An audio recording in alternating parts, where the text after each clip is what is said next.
Think about the last shower you took, the hot water, the soap, the clean feeling after. Now remove all of that. Remove the pipes, the plumbing, the bottles on the shelf. Remove everything invented in the last 200 years. You are still the same person. You still have the same body. You still sweat, bleed, and smell. So what did you do? The answer is not what you expect. And it is not as simple as nothing. Before soap, before showers, before deodorant existed in any form at all, humans had already spent hundreds of thousands of years solving this exact problem. Not perfectly, not cleanly, but with a kind of resourcefulness that would make most people today deeply uncomfortable. Go back far enough, and the concept of being dirty doesn't even exist yet. Your earliest ancestors didn't think about cleanliness, they thought about survival. But even then, something interesting was happening. Primates groom each other. They have for millions of years. Chimpanzees spend hours picking through each other's fur, removing parasites, dead skin, and debris. This is not just hygiene, it is how they maintain social bonds. Who grooms whom tells you everything about power and trust inside a group. Your ancestors did the same thing. Long before language, before fire, before tools, they were cleaning each other. That impulse is still in you. It never left. By the time modern humans appeared, around 300,000 years ago, grooming had already become ritual. Evidence from ancient campsites shows scraping tools used not just on animal hides, but on human skin. Early humans scraped themselves clean with flat stones and shells, removing sweat, dead cells, and insects the same way you'd use a washcloth. No water required, no soap, just pressure and friction and time. Then came water. The oldest evidence of deliberate human bathing dates back roughly 5,000 years to the Indus Valley civilization in what is now Pakistan and India. They built the world's first known public baths, brick-lined pools, carefully waterproofed, fed by wells. Entire cities designed around the idea that the body needed to be washed, not for beauty, for ritual. Cleanliness and spiritual purity were the same thing. To be dirty was not just unpleasant, it was an offense against something larger than yourself. But they still had no soap. What they had instead was something called fuller's earth, a soft, absorbent clay. They mixed it with water, rubbed it in, and rinsed it off. Smooth skin, no lather, no fragrance. It worked. The Egyptians took this further. Around 1550 BC, medical texts describe a mixture of animal fat and plant ash rubbed into the skin and hair. It was not quite soap, but it was close. And it tells you something important. They were already experimenting, already trying to solve the problem with whatever the land gave them. Fat from last night's kill, ash from the morning fire, two things every camp already had. The Romans built the most elaborate bathing culture the ancient world had ever seen. Bathhouses called thermae spread across the entire empire. Some held thousands of people at once. Hot rooms, cold rooms, steam rooms, massage rooms, exercise courts, and libraries. Going to the baths was not a chore. It was the social event of the day. You went to talk, to be seen, to conduct business. The emperor and the laborer undressed in the same room. And yet, even the Romans had almost no soap. Instead, they used olive oil. They poured it over their skin, let it sit, and then scraped it off with a curved metal tool called a strigil. The oil loosened the dirt. The strigil pulled it away. Underneath was clean, faintly gleaming skin.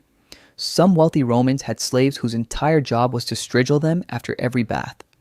What came off the strigil, the oil, the sweat, the scraped dead skin, was collected, bottled, and sold. Wealthy Romans bought it as a remedy. They rubbed the sweat of athletes onto their bodies, believing it carried strength. This is not a rumor. It is documented in multiple Roman texts. The body, even in its filth, was considered to hold something worth keeping. When Rome fell, the bathhouses emptied. The aqueducts that fed them crumbled. And for several centuries across medieval Europe, large-scale communal bathing largely disappeared. This is where the myth begins, that medieval people simply gave up and stopped washing altogether. The truth is more complicated. Medieval people washed their hands and faces every single day. This is documented in household manuals, monastery records, and medical texts from across the period. Hands were washed before meals, before prayer, after using the toilet. The hands were considered the visible self. Dirty hands were a moral failing. Full body bathing was rarer, but it happened. Wealthy households had wooden tubs that were filled by servants carrying heated water from the kitchen. A bath took hours to prepare and was often shared, not from laziness, but from practicality. You did not throw away an entire tub of hot water after one person. For the poor, rivers, streams, and public fountain basins served the same purpose. Bathing in summer was common. In winter, people managed with damp cloths, a practice called dry washing, wiping down the body in sections with linen or rough wool. Medieval physicians actually recommended against full immersion bathing in cold months, not out of ignorance, but because they correctly understood that cold, wet skin in drafty buildings invited illness. They were not wrong. What they used to clean themselves tells you everything about their world.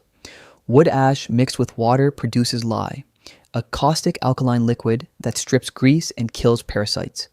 Medieval people washed their clothes and sometimes their bodies with lye water made fresh from the hearth. They use animal fat mixed with lye to make a rough, dark, gritty paste that is chemically identical to what we now call soap. True soap had been around since at least 2800 BC.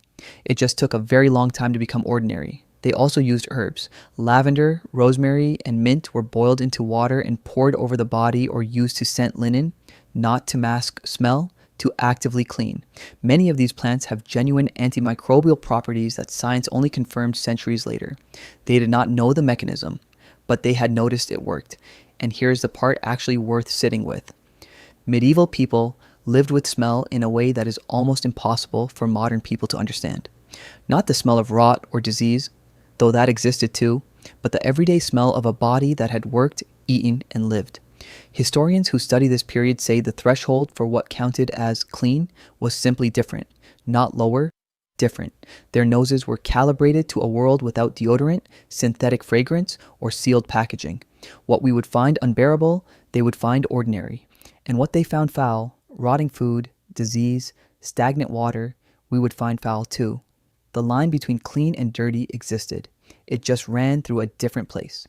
The first commercially produced bar of soap appeared in the 1800s. By 1900, it was in nearly every household in the industrialized world. In less than a century, the entire baseline of human cleanliness shifted. So look down at your hands.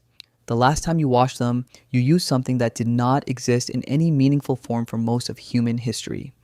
A bar of soap is not ancient. It is not natural. It is a recent invention dressed up as a basic necessity. For 300,000 years, humans kept themselves clean, tended their bodies, and built entire civilizations.